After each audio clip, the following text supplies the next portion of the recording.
I would like everyone to be introduced to Anastasia Sosunova, our artist in residency in Nordic-Baltic AIR program. It is a collaboration between Tromsø Kunstforening and Troms fylkeskommune. Thank you, Yasmina Bosnak, for inviting us to participate, and thank you, Anastasia, for your amazing application and works. Unfortunately, during COVID-19 pandemic in the world, Anastasia couldn't come to Tromsø in planned residency in April, and she would have stayed here for almost a month, developing project for Riga's biennial. I think that is most of the things that I would like to introduce you as. You're a young generation artist in Lithuania. You were born in 1993. Yeah, you not so long ago graduated from the Vilnius Art Academy. Yeah, 3 years ago. 3 years ago. So fresh but very, very talented artist that is extremely busy from how I observe your career path. And you are, yeah, your praxis is very interesting, and it's slightly a shame that this happened, but I'm really looking forward for you to come next year to finish this residency again. So without further ado, Anastasia, I am giving you the lead role, and I'm very curious to hear what you have to say and what you've been working with. Yeah. Thank you very much, Vsevolod, for so many kind words. Yeah, so my name is Anastasia, and I'm an artist based in Vilnius. So maybe I should introduce myself a little bit as well. So I have a background in Vilnius Academy of Arts as a BA from graphic arts and sculpture as a master degree. And I graduated in 2017. And since then I've been working with actually quite different topics. And had my own mind traveling journey from my master's thesis to where I am today, currently preparing for my work for Riga Biennial and also for a couple of other projects, and all are interrelated. How small communities or society groups are formed and how they coexist, and what are the tensions in these structures, in our agreements, what are the power debates around different topics. So this is all the most interesting topics to me right now. And I usually work with graphic art and sculpture, installation, video as well. And since, I guess, the last year, I started writing more. So text is also incorporated into my practice right now. Would you like me to tell a little bit more about my current work, Vsevolod? I would really like to know what you're working currently, and also if you would have time to maybe show around the studio and also talk more about what you were planning to work in your residency during time here. Is the window I'm sitting in front of. Where is? We are in Lizdine neighborhood. It's an area that used to be industrial greenhouse area. Oh. So we can see greenhouses there. And this was the building that used to be the administrational building of the school greenhouses. Now the greenhouses are abandoned. It's a really weirdly, looks like it's a lot of solar panels that that are generating electricity. It's glass. It's just broken glass leftovers on top of the windows. It's very romantic here. It's actually, I love this place because I was here. My place is like 10-minute walk from here, so I feel that I'm staying in the same area, which is very helpful to me to save time, and feel that that's perhaps how it should be, you know, to try to build your own infrastructure in, in one place. Yeah, so this is the main space of the studio, Nice. where most of the work is being done. I was mostly planning to work on production for Riga Biennial. I'm still determined to work on the production, and I'm doing that right now. I've been granted a great possibility to use the paintball field in Riga, which is an outside concept field for playing paintball, which is now not used anymore. So the paintball company moved out, although they left the structures that are imitating, like the concept field is imitating a small village with a kind of house of worship in the center of it. In Latvian, it's even called Bazica's field. So it's a little bit like a base, but at the same time, Baznica, which is a church. So it's centered around this house of worship. It has overall on its own unique atmosphere there.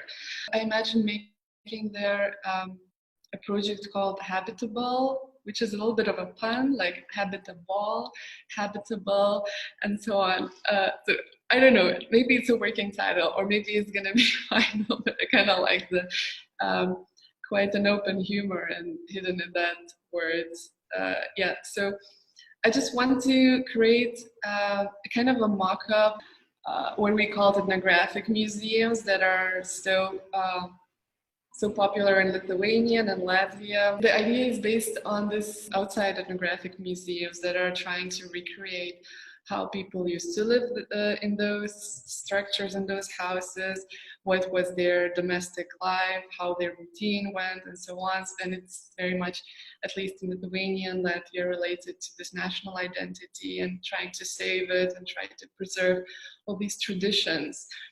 And because one of my main things in the practice is trying to deconstruct different national ideas and ethnographic gaze of fixed identity and reveal that it's not that fixed, it's actually super fluid.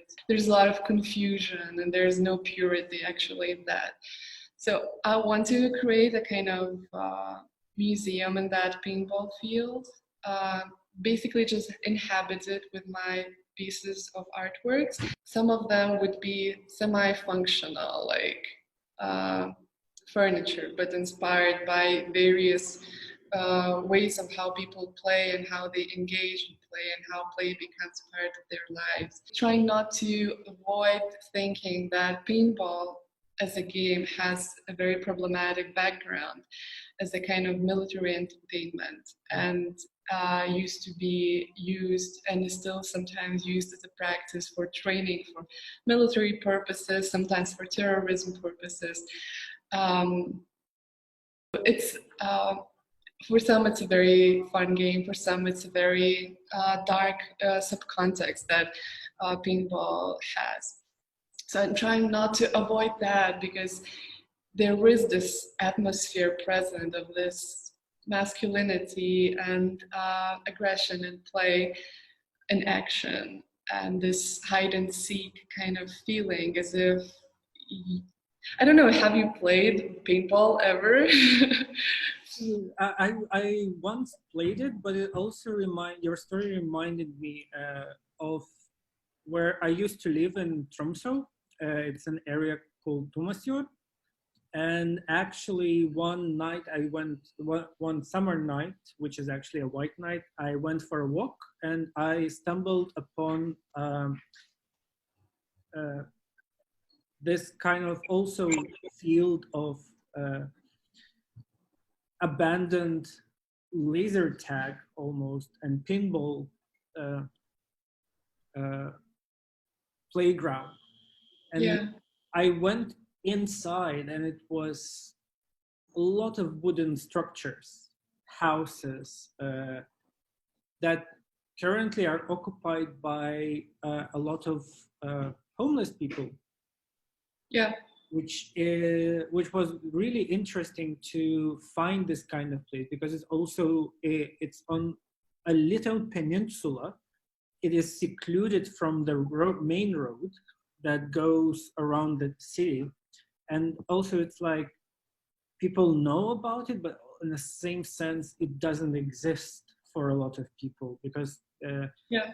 there is not so many homeless people in this area. So it created this very strange feeling of a surprise, and also wanting to get to know the community.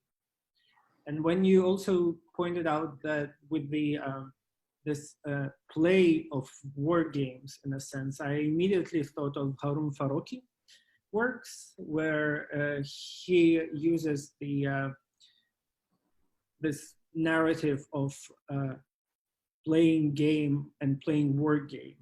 So I was shocked for the first time when I saw that work in Berlin.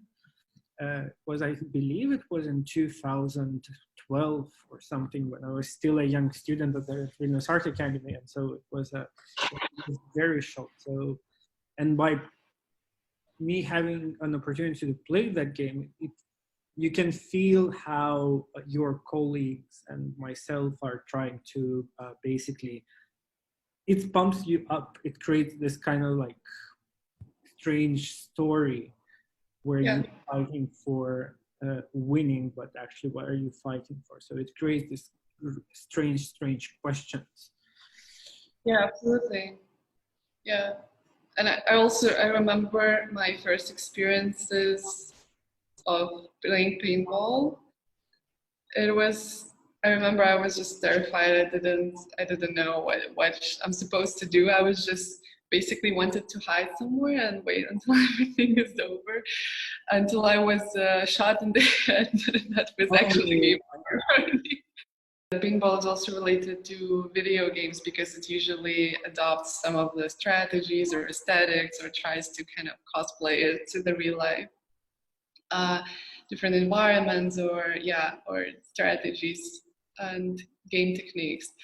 So I also remembered when my friend told when he was first playing a video game, and when some monster jumped out into the screen, he was 8. He was so scared that he had to hide behind the bed until it's like it's over. So there is this human interaction with imaginable and with this real danger. It's a very thin line, and there is a lot about how our imagination of what is the real threat and what's not. Although, for example, the ludology theorists, as the most famous is Huizinga, who said that play is something super unique that cannot be tied to any other human activities. Gaming culture, video games, proved that play is actually very much related to creativity and to cultural production. That when we play, we produce our culture, or produce a very specific kind of, someone calls it a folk art because it's kind of, or a vernacular art, you call it whatever you want. Basically, it's producing your own culture, producing the environment that you play in, producing this imagination into reality, role-playing it. Yeah, so to me, this aspect was also really important, the way we actually produce when we play, that it's not irrelated to anything else. It is related. We creating the the reality that is we are comfortable to be living in. So that's why this paintball field environment to me is so exciting. There are different topics that are in intersection. There are topics of creating a small society or a small community, there are like the traces of that imaginary society, an imaginary way of life there, and still delving into the topics that were always important and interesting to me, what we leave behind and how people communicate through these very small gestures, small nonverbal material or immaterial writings or statements, how we can manage to leave statements in the outside physical world. I collect these statements in my head and then try to recreate them and use them as a kind of a language to that my sculptures or objects or installations are communicating to the viewers. So it's interesting. It's a very interesting environment to be working on that. And at the same time, it's a new topic that is coming to my practice that is related to this topic of play, topic of gaming, topic of another kind of power games. And again, this military entertainment, or there's even like a new word for it, it's militainment, which is joining these two words together. So it's a militainment sport. It's really, really dark undertones. Absolutely, yes. When you read like about paintball history, or how it's been, the whole technique of paintball is being used as a targeting technique. Yeah. When your purpose is not to kill someone, but just to kind of target them or to highlight them. So it can become very dark and very discriminatory, or like related to hate crimes and so on. So yeah, so trying to have it all in mind and trying to find this right balance. What I really like in artworks, to have it a kind of lightness, you know. So it is not just giving you a kind of dystopian view, but there is some sense how you're trying to live with the work and live with all this spectrum of ideas that is proposed. At the same time, not to run away from all those contexts.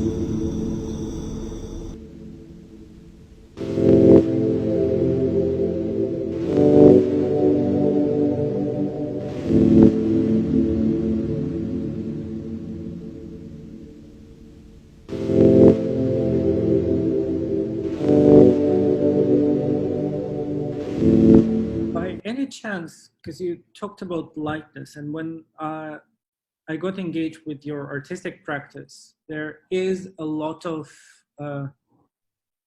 lightness in your materiality, in a sense, despite it being. I saw you working with silicone. I saw you working with some metal. I saw you working with food products. Yeah. In the latest installation, yeah.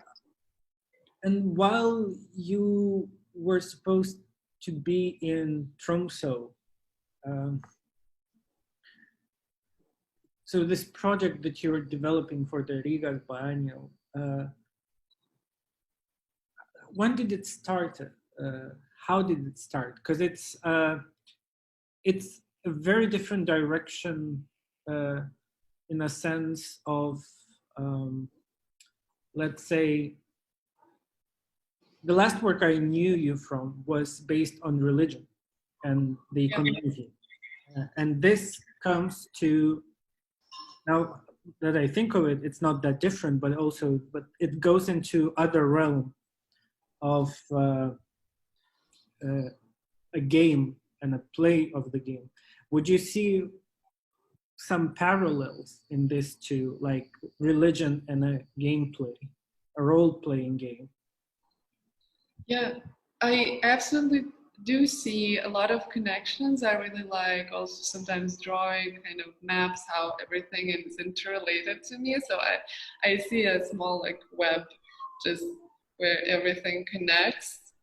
I'm not offering a very well-researched and objective view of the communities that are interesting to me, but basically it's all like different organizations or structures of groups of people and how they come together and what holds them together, and how they seek protection or a kind of brotherhood feeling, or psychological refuge or physical in those structures. Unfortunately, it's not always very warm and welcoming to everyone. Usually, if the structure or community has their borders or margins, therefore there are some others or unwanted individuals who are rejected by that community, and there's always like some power struggle inside and with the outside as well. This is something that is interesting to me, and perhaps I'm not, as I said, giving a very objective overview of the topic overall, but I'm just perhaps picking or trying to see the stories or small metaphors that I see as fruitful to the audience, that can transmit a bigger message or a bigger picture, or just overall quite a complex emotion. And I think that complex emotions is great when you don't think that everything is like can be explained in one sentence and said, oh, they just have to, get your shit together and so on. Really don't. Also, I was at that time when I got invited to work with Riga Biennial, I was working on my very small solo project for Tartu in Estonia, and it was around the neighborhood culture, inspired by how neighborhood is communicating and how it is slowly accepting something that is alien to that neighborhood's rules and agreeing with something that used to be something that they would not agree with. So I took this small metaphor of a dog ranting on its own around the neighborhood, which is like totally against the rules of that modern neighborhood. And thinking about security and how we are drawing the borders as individuals in our living spaces, and how we are the healthy community as a thing, how it is defined is basically by accepting something that was not actually your definition. All the time you're changing and all the time you're expanding, and you cannot really define yourself. So there was this neighborhood topic, and when we were talking with the curator, Rebecca, she said, I'm having this in mind, this outside paintball field that is also it's like a small neighborhood or a village, and maybe you would like to somehow continue this, working with this, or maybe even blend it with the new topics or new influences, I don't know, new information that would come on the way of researching or being interested in this space. So it was a beautiful possibility that was proposed by the curator, and I was really excited to take it. To me, everything is related through all these structures that we're trying to build as people, and how we're living with that. Because with this work about religion, what I articulated very clearly to myself, that people need communities. This is like, and I need a community. We usually want to be part of the community. It's part of one of the basic needs of the individual. But it is not easy to build a community, and it's not easy to build a healthy community.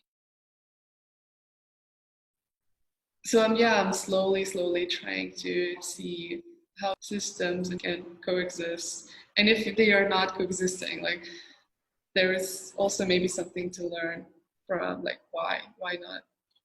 It's really interesting to think about it, to how one enters the community and how community accepts you, and there are so many different layers of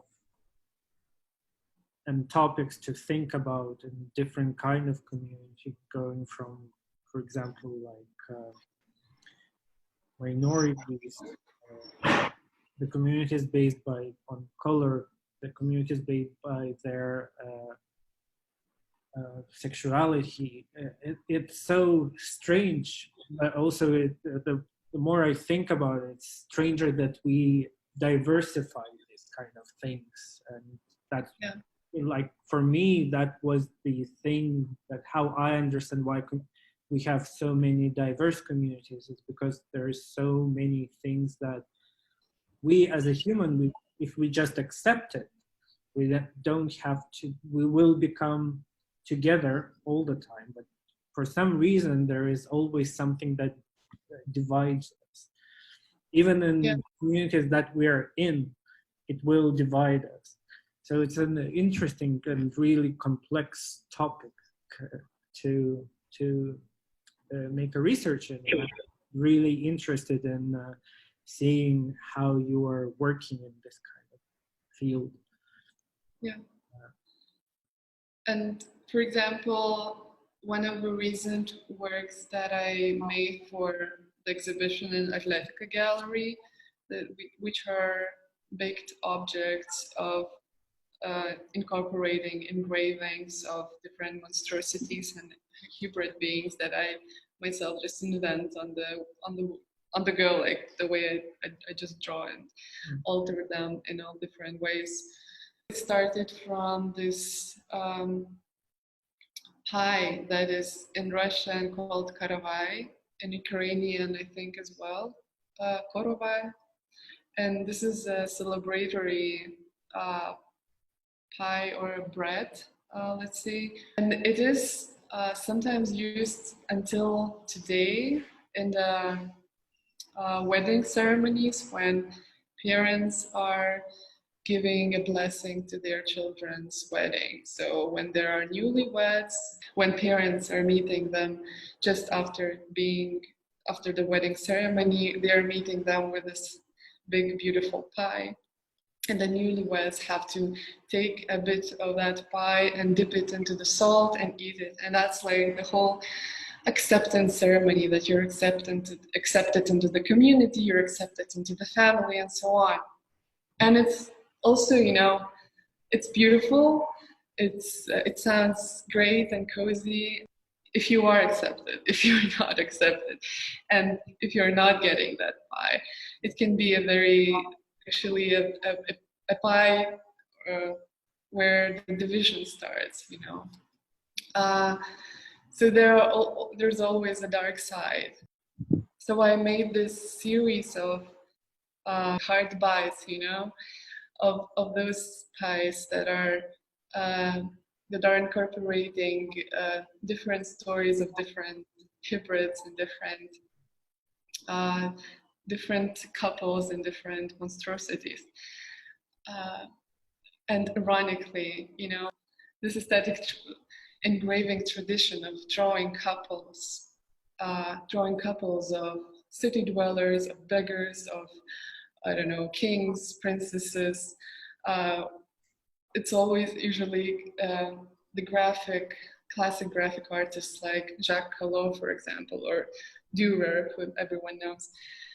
You will always find there's always couple drawings. It's something like a kind of anthropological, I don't know, or realism that soaks into their practice. They're kind of trying to visualize, draw the people of their time. Yeah, and playing around with that, deforming and distorting there is playfulness and there's sadness, and I kind of like this to be in one, you know.